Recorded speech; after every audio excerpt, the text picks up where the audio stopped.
I'm not the house of cards that falls down easily. I'm strong enough to handle what you throw at me. Welcome to Mental Health News Radio. I'm your host, Kristin Sunanta Walker. Just what are we going to discuss? The intimacy that is mental health. Let's continue to make it as comfortable as discussing brain health or heart health. This show has been on the air for several years and we have amazing co-hosts. And then we created a network of podcasters on mentalhealthnewsradionetwork.com, a place where every possible facet of mental well-being can be talked about openly. My show, after several hundred interviews, the format is this: intimate, deep, funny, touching, sometimes uncomfortable, but always vulnerable conversations with interesting people. The goal is to have you, our listening family, many of you who have become my good friends, feel as though you are listening in on private conversations. Thank you for tuning in and becoming part of this amazing journey with me, and now with our network of podcasters. Just knowing this podcast might be helping any of you realize you are not alone on this journey called being a human being makes doing this podcast worth every second. After all we promised, we'd be cordial. Hi everyone, Dr. I is with us and we're going to be talking about COVID-19. What else is anyone talking about? As always, I'm giving dates now for these shows so we know where we are in the marker of time during this pandemic. Today is April 29th of 2020, and Dr. I is going to tell us a little bit about her background. We've had her on before, but it's been a little bit, and what's been going on in her neck of the woods, which you will find out shortly. Dr. I, thanks for coming back on the show. Hi, it's a pleasure to join you, Kristin. Absolutely. So just so everyone gets up to speed, just share a little bit about your educational background and what you're doing in terms of your work life these days. Okay. I'm a clinical psychologist and a suicidologist. So that means most of my clinical work focuses on the prevention of suicide. So I work with high-risk populations. I was working in Brooklyn on an inpatient unit for several years. And for the past almost 4 years now, I've been living and working on the Navajo Nation at a hospital. I lead the Zero Suicide Prevention Grant, which is an IHS Indian Health Service funded grant for the prevention of suicide across Indian country. So you and I mean, we're friends outside of this. So we've had a lot of conversations and we've had our own meltdowns with each other. It's so great that I get to be friends with people that have a psychology degree. Yeah. I can have a meltdown and you're like, it's okay. And then you can have a meltdown and I'm like, it's okay too. But we've definitely talked during what's going on with this pandemic, and there is a unique situation that, of course, because it has to do with the population that you work and live in, it gets swept under the rug amongst everything else that's going on. So I'm really glad that you want to talk about this and, put it out in the light, so to speak. Yeah, thanks for inviting me and not getting tired of me talking about suicide, Kristin. Absolutely. Actually, we're just getting ready to start another podcast about this. And what was interesting is I've had lots of stuff sent to me, press releases. Everybody and their brother wants to come on the show now. And we always have that, but it's definitely ratcheted up so much. I just looked at our info which is where all of the, where the inquiries go. And it's usually 100 a week. And now it's like 400 to 500 a week. It's nuts to go through it, but it's so interesting. Nothing in there about, the American Indian population, nothing. And I only know what's going on because my eyes are peeled to it. So things pull up for me in Google, but also because of you. Right. And I have had people contact me from New York and other places because the Navajo Nation's been on the national news recently, because the rates here are so high. We're actually, it depends on what you look at, but we're number 3 or number 4 in the country per population for infections of COVID across this reservation. So we've been on CNN. I've seen clips of us on other radio programs. Yep. So it's out there, which is good. It's just amazing to me with the amount of things that we get related to mental health that I would, have this, I have to go out to find the info or get it from you. It's not like it just automatically comes to me. So it shows you how much of this is still getting bypassed by mainstream media.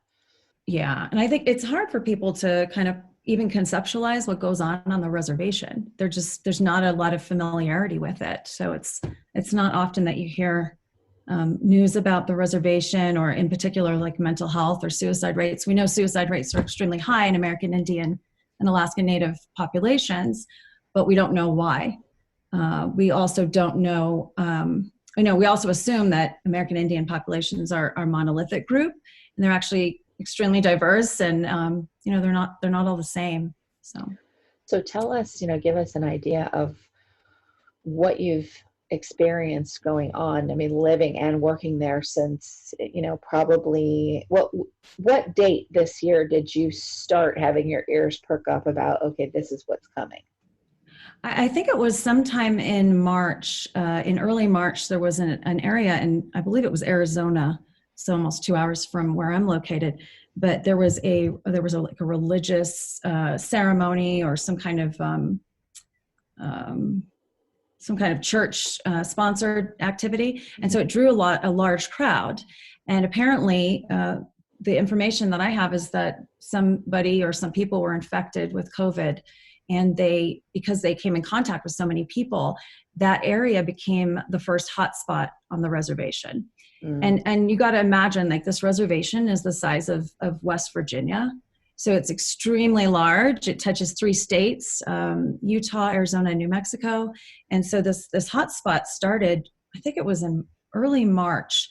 So we started hearing about it at our hospital, and it has just been going up and up every day, the rates. And what's the reaction been, by the people that are working in the hospital, as well as the people that are living on the reservation, which is you too, which is also staff? Yeah, staff. Most of us live in like a doctor's housing. It's sort of a hospital housing, because some of us are on call, so we have to get called in for emergencies. And so we live basically on the hospital campus itself. So it's a little eerie sometimes. It caused a little bit of panic, I think, at first, if I'm honest. What's going to happen to me? What if I get sick? There's just so few resources across the reservation. I think there's less than like 10 hospitals. I know our hospital initially, before, there's been some transformations at this point due to COVID, but initially only had 3 ICU beds. So you imagine this population's over 170,000 people. So you're right. Like, what's going to happen to me? What's going to happen? What's my role? What am I going to do? And, that coupled with all the rates of health disparities, and chronic medical conditions. So something that's pervasive here is diabetes, hypertension, obesity. There's a high rate of certain kinds of cancers. Some of them are lung and stomach related. There's also a lack of, public transportation. It's hard to get around. There's not a lot of jobs. And then to make it even more difficult, people live in multi-generational dwellings. So a lot of them are living, 7, 8, 9 people in one household, making it impossible, to follow quarantine restrictions or social distancing, really. Yeah. And so, there's nowhere for them to go. There's no sort of like shelter, additional shelter that's being built, or there's no homeless shelters like you'd see in cities. There's just nothing. So you're like, how are we going to get these people to be able to survive out here? Exactly. Yeah. In terms of, obviously you're already fighting an uphill battle in terms of getting mental health to become an actual topic at all. Yes. The language, the way that, things are explained, you were telling me this the other day, there's, how many words for one particular word? Yes.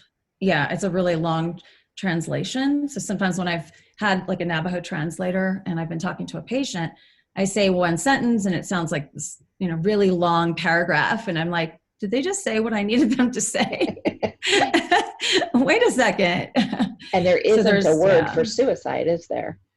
No, there's no one word that translates for suicide and mental health. Like you said, there's a lot of shame and stigma involved in mental health, and there's a lot of reliance, and this makes this community pretty resilient on their traditional health practitioners.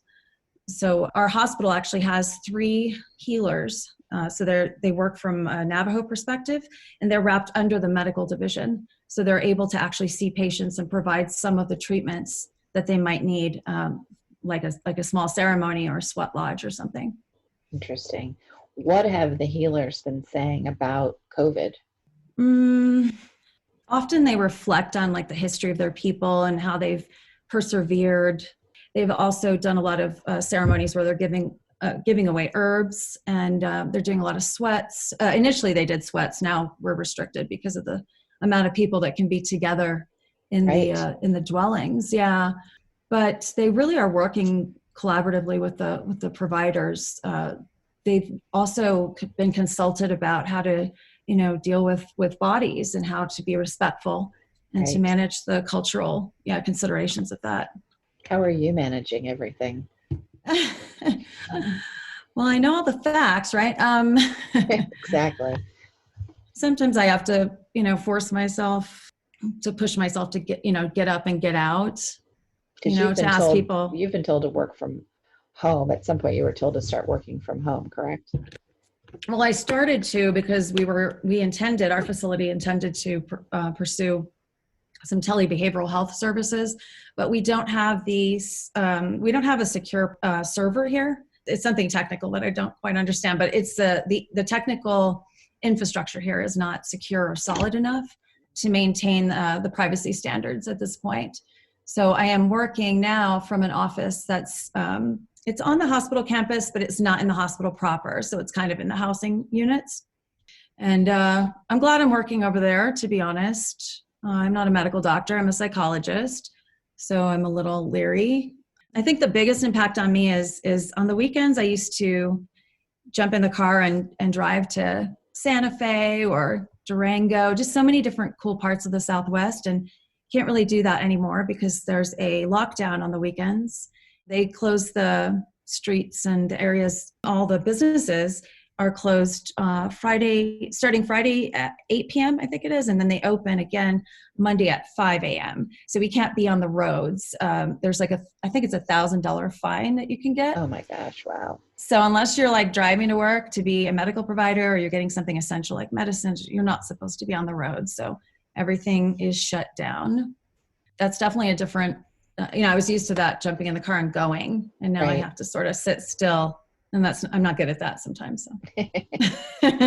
What are the rest of the residents coming to you about, and anyone else related to, how they're feeling about being locked in this way? Yeah, I'm glad you asked it like that, because a lot of the residents, so most of us are all practitioners. And I think that the practitioners, most of them are also Navajo. So they're having they're having a lot of stress put on them, and it can be overwhelming to have to go in there and, be waiting for this, to wait for everything to kind of explode, so to speak, for the surge. There's always this expected surge. And so their bodies and their minds are always kind of on alert. And I think it's really taxing on them. They just want to, talk to somebody who won't tell them, it's going to be okay. They want to hear sort of it is hard. They want to be validated versus reassured. They want to say this is a struggle. This is too much sometimes. You got to take care of yourself. They just sort of want to hear that, I think, from another provider sometimes. Yeah, there's definitely a sense of people realize there's nobody to call and ask what's going to happen and what do we do, because across the planet, there is no expert that knows everything. This is new for everyone. But the next best option, well, actually, a show I just did yesterday with a first responder was that doesn't work well for any first responder, because part of keeping yourself safe is knowing what's behind that door or what you're going to get into, knowing exactly what the steps are to handle any situation. And this is a situation that we don't have that information for. We're making it up as we go. So the next best step is, okay, let's validate each other's experience with this. Right. And not knowing how to prepare, or not being able to prepare, like not having enough supplies or, protective gear. It's just, I think that not knowingness is really difficult for most of us. How about, the residential population? How is that? Yeah. What's the temperature, the mental health temperature? There's a lot of fear, a lot of anxiety that's COVID related. For example, when I talk to a patient on the phone and they endorse, symptoms of anxiety or depression, I do have to kind of tease out, is that COVID related? Was it pre-COVID? What's going on now? And also there's a lack of control over their lives. So, they can't go shopping. They can't access the same things. And let me tell you, there's not a lot of resources here. It's not like you can go down the corner and shop. You have to get in your car. And most places are at least 2 hours away from us. In any one point on the reservation, you have to drive 2 to 3 hours to hit a major city. So I think that lack of control, sort of sitting in place, not having a job, not being able to go out, even to run errands, is really difficult. It's very disorienting for a lot of people here. Mm-hmm. Yeah. There's also the consideration of historical trauma, not knowing what is going to happen to families, and the history in the past of even getting land taken from them. And also in the past, a lot of cultures outside of Indigenous peoples have imparted rules and taken away parts of their culture. Like you can't meet for ceremonies or for prayers. And that's actually happening right now because of COVID, but there's some kind of residual impact on people that I've heard about. Yeah. The residual impact, I think none of us really know what that's going to be. We're just imagining, and anyone in the mental health field, we know PTSD from this is going to, is already running rampant. Are there things that you're being asked to prepare for in terms of that long-term, aspect, or to at least start looking at what the long-term consequences are of what's happening? Not so much long-term. I've presented here before and talked to the Navajo Nation Behavioral Health Department people about vicarious traumatization and ways to take care of yourself as a provider. And so I think those things are going to come up. I think a lot of grief issues are going to be really long lasting. I'm not going to, be over within a couple months or even a year. I think it really conjures up that loss of control and not being able to even have your own rituals, your own cultural beliefs about how to say goodbye to a loved one. Absolutely. Yeah. When you were talking about, a sweat lodge, that is obviously something that is very important. And yet that is the worst place that you could gather groups of people for this. Yes. Yeah. Oh, yeah. man. They've interestingly kind of modified some of the practices, the traditional practices. For example, someone invited me to a prayer a couple weeks ago, and they were standing outside and giving away cedar and sage. And I don't know a lot about it, but I know that burning it can be protective and cleansing. And instead of going and sitting in the sweat lodge or sitting in a room, they had people standing 6 feet apart from each other, and they were giving out the sage and the cedar to it was actually the community and people that work here as well. And so they were standing in line with everybody had gloves on and a mask and I know, or a bandana. Yeah, every single place, and no matter what the religious, what's going on religiously for a specific group or with their cultural background or whatever, everybody's having to modify how they do things. It's just interesting to hear how that's done on the reservation. Yeah, it's very different looking than it was before COVID. Something else I wanted to bring up was the fact that, there's only 13 grocery stores on the entire reservation. 13 imagine? grocery stores for 170,000 people. Yes, 170, 1,000 residents. Yeah, 13 grocery stores. You can imagine, or I couldn't imagine that before I lived here. And then about 30% of people do not have access to water, and around 10% don't have electricity in their homes. Yeah, makes hand washing very difficult. It makes accessing, what's going on in the news. Are there any alerts? It makes all of that, the social access that some of us take for granted, that technology and that instant kind of, let me log on and see if Kristin's online or something. But Right. they don't have that here, so.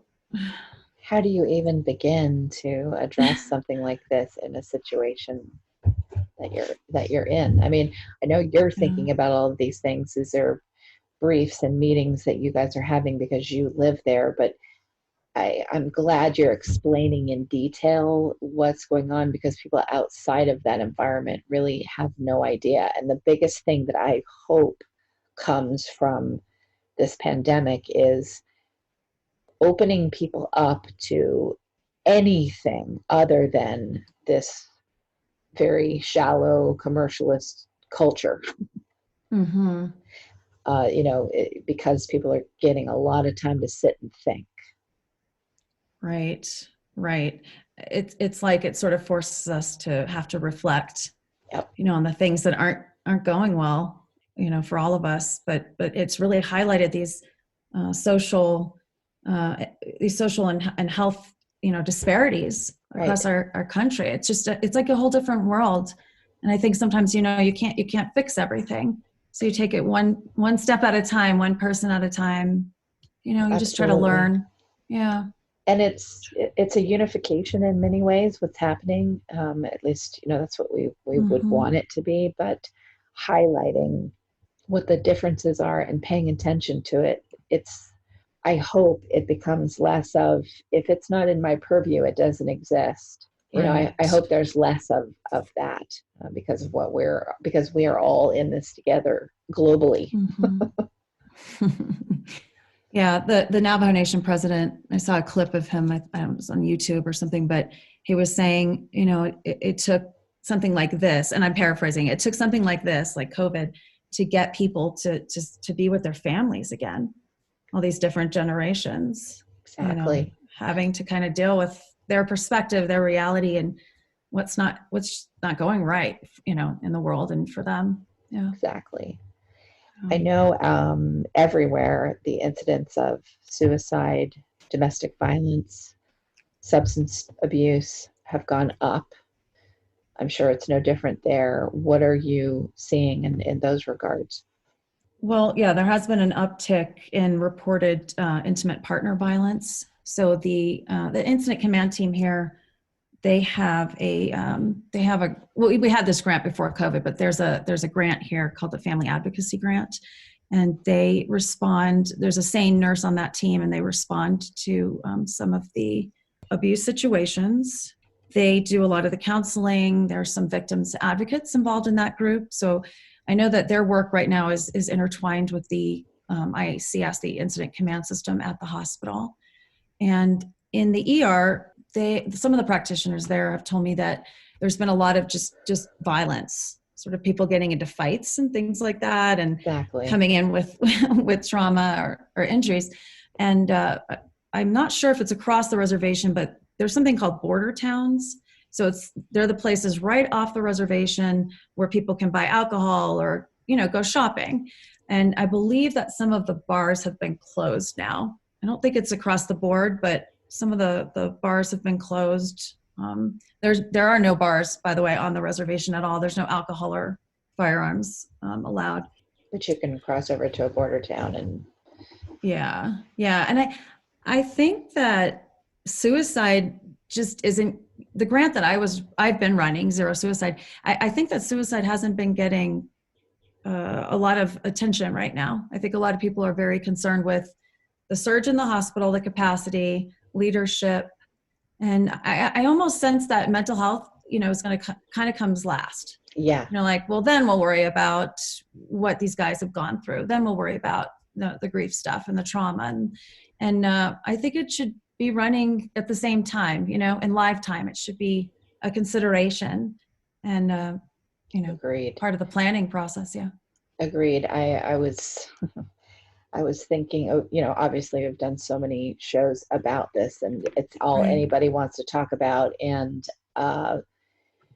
in no way am I complaining or even comparing myself to for what first responders are doing with, you being one of the first responders that are out there. It's just interesting how, because I'm media and we tell stories, about life, Mm-hmm. the amount of people coming at us wanting to talk about it, I do get overload that way. With there's 70 something podcasters, everybody wants to talk about it because Wow. they need to, and everybody Mhm. else wants to talk about it because they need to as well. So I had set up a page on our network website about any show that's done across our entire network about what's going on. It's automatically flagged and posted to this page. So there's one place to go and listen to every show that's being done about it. And in the beginning, that was a great idea because there were just a Mhm. few shows. Well, now now I'm like, okay, now every show is being added and this list is getting longer and longer, and it's going to continue that way. So Wow. at what point do I just reintegrate that back into just what, not having a specific page, or Right. making another clarification? We're only talking about these particular things. Does it show up on this page? This is not a big deal. It's just an indicator to me of, this is now part of our culture. Mhm. There is no need to have a separate place for this because this is just part of how we live. Right. Does that make sense? Yeah. It's like it's integrated. And then your experience with having like all these things bombarded at you, it's sort of parallels that sense of being overwhelmed with all of this and all of the information and people's feelings and stories and pictures. And it's just feels like too much. So It can. And then I think, well, I'm not in a hospital, or meeting with patients, so I can just shut up and get over it. I mean, there's all of, those things as well. But it's just, I think that's why it's so important to do a show like this, where we say, this is how a segment of our population that is largely ignored, this is how they're trying to deal with this. Right now, people are listening. So it's a good time to be talking about this. That's what I'm trying to get at in my ineloquent way. No, but I mean, your pain, let's call it pain, like having to deal with that, it's still valid. You know what I mean? Like, you're not seeing patients, but we're all working on this together. And so we have to play these like different parts, and they're really unexpected ways where we help each other. These are all connections, Absolutely. That's why it's so great that I have how many people now, between the guests and podcasters and so on, that we can all call each other and say, what's going on in your neck of the woods? Where are you on this planet? Oh, you're in Italy, you're in Ireland, you're in the United States, you're on Navajo reservation. Like, what's going on for you? What do you see as like your next steps in this, in terms of it impacting your daily work life? Yeah. Oh, that's a good question. I know. It's like, let me pull it out of thin air. What do I my hope is that some of the infrastructure deficits here will be addressed. So anything from, starting to maybe expand, or even to get started and then expand tele-behavioral health services, and maybe some mobile health, mental health kind of tailored services to the tribe. I think it's on my radar. I think suicide prevention and some postvention, just even COVID postvention, it doesn't have to be suicide specific, needs to happen, especially with schools. There's staff, there's kids, they're all out of their routines and rhythms. And that's extremely, like I said, disorienting. I also think that in regards to COVID, that it's going to be a hell of a time here, really trying to even address like the contact tracing, because people on the res don't have a specific street address. Most people get their mail from a PO box. It's like another, it's like another piece of the puzzle. Right. So how's that going to happen when people don't have an actual street address? Because we already have that difficulty when we send EMS out. So I don't even think I answered your question, Kristin. No, you did. You did. It made me think of this too. So in terms of contact tracing, so a body of people that have had a horrifying experience with our government that goes back decades. Yeah. How do they deal with, okay, for your safety, quote unquote, we're going to put some kind of a bracelet or device or whatever so that we're tracking everywhere you go and what you're doing. I mean, all of us are having an issue with this, but how does a population that absolutely has, a rightly so horrible relationship with their government agree to something like that, Yeah, in general, I don't think that's, they're going to. Right. I don't want to either. At all. Like, I mean, a lot of people don't have cell phones. They don't have access to cell phones or the towers here. But yeah, the thought of being tracked or traced or monitored, there's so much load. That's such a loaded thing for these people. Yep. Out here in this community. Yeah. Hadn't thought about that. I know. That's going on actually in China, of course, in certain small populations and other places as well. But it'll be interesting to see how, if, what happens with that here.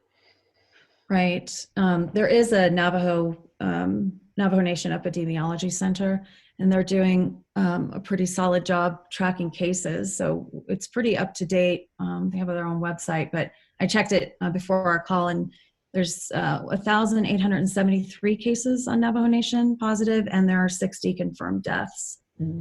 So, yeah, the bearer of grim news I am. Well, it's the bearer of reality. I mean, we have to talk about this stuff so that people understand what's happening everywhere. Yeah. You also mentioned stories, and I think like numbers here are important and they're fact-based, and it's a way that I can translate it to people outside the res. But people, their culture is so invested in telling stories. And I think showing pictures and telling people stories that have died because of COVID is really important here. So whenever they have, they post it on their newspaper or we talk about it in relation, I think it's best served to talk about it like in the form of a story and a narrative here where people can be part of it and feel connected to what's going on, versus the numbers. Absolutely. And exactly. Numbers are very cold and non-emotional. I definitely see the necessity for it, but connecting it in a way that brings out human empathy is how you're going to do that, is through stories. Yeah. Yeah. Dr. I know you're swamped because there aren't enough of you on the reservation, but I appreciate you taking the time and bringing this to my attention to, get it on the air as soon as possible. So thank you for that. I don't want to keep you longer than necessary. So, is there any information that we can give to my listeners, and also a contact email or website? Sure. But first I want to thank you, Kristin, for inviting me and letting me talk about this, sharing this information with you. It feels really important.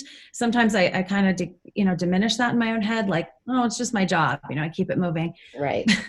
But thanks it's hard to, you have to pull yourself out of it and get out of your own ego of wanting to be small. I do the same thing and take a look at the magnitude of what it is that you choose to do for a living, because most people don't make choices like this.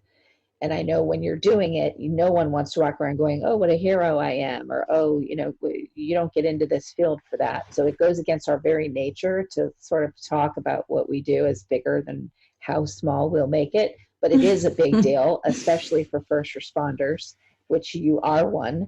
So, so I'm going to embarrass you by saying thank you for doing what you choose to do, because you certainly could choose to do something else. This is fantastic. And I know that there's a film that you are a part of, and I want people to go to that film. So what's the name of it and where can they find it? Yeah. People can find this film on the National Zero Suicide website. So the website is zerosuicide.edu.org. No spaces with zero suicide. And when you go on that site, if you just search for, let's see, it's a very long name. The movie was under the best and most promising practices for suicide prevention in Indian country. That's the whole name.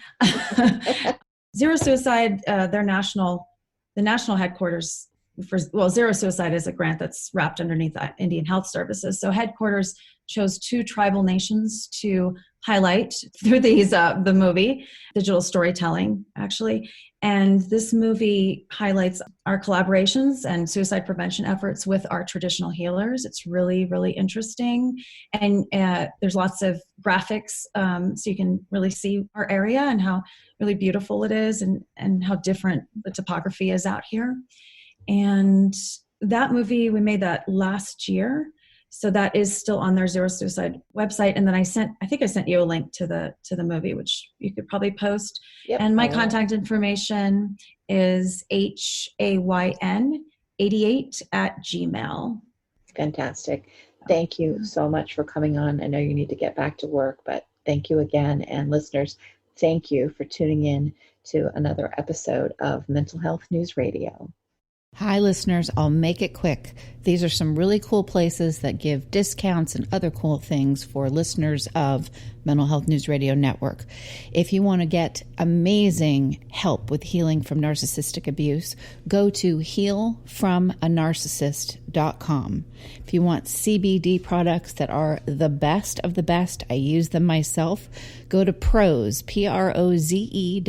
and use the code mentalhealth20, mentalhealth20. If you want to get daily perk ups that help retrain your brain to think more positively, go to perkupdaily.com. And also, just because this one's fun, snarkycandles.com. I guarantee you'll love them. Snarky with a Y, SNARKY candles.com. And don't forget, if you want to hear all the shows on the network about first responders, you can go to firstrespondermentalhealthnetwork.com, and all of our shows that focus on narcissistic abuse, narcissistabusehealingnetwork.com. Thanks for listening, and back to the show. Sometimes I'm passive aggressive, but never without good intentions. I heat up and act on my emotions. Thanks so much for listening to Mental Health News Radio. Our podcast can be found on iTunes, Stitcher, and hundreds of other podcast apps, or you can visit our website at mentalhealthnewsradio.com. If you have a question or would like to be a guest, become a podcaster on our network, or join the amazing organizations that help keep us on the air, please email us at info@mhnrnetwork.com. Get ready for that special goodbye from our resident therapy dog, Miles, and a special thanks to Emily Sohn for letting us use her incredible song, Cordial, for our podcast music. Listen to the full song on SoundCloud at emily.sonne. Don't be surprised when I don't hate on you.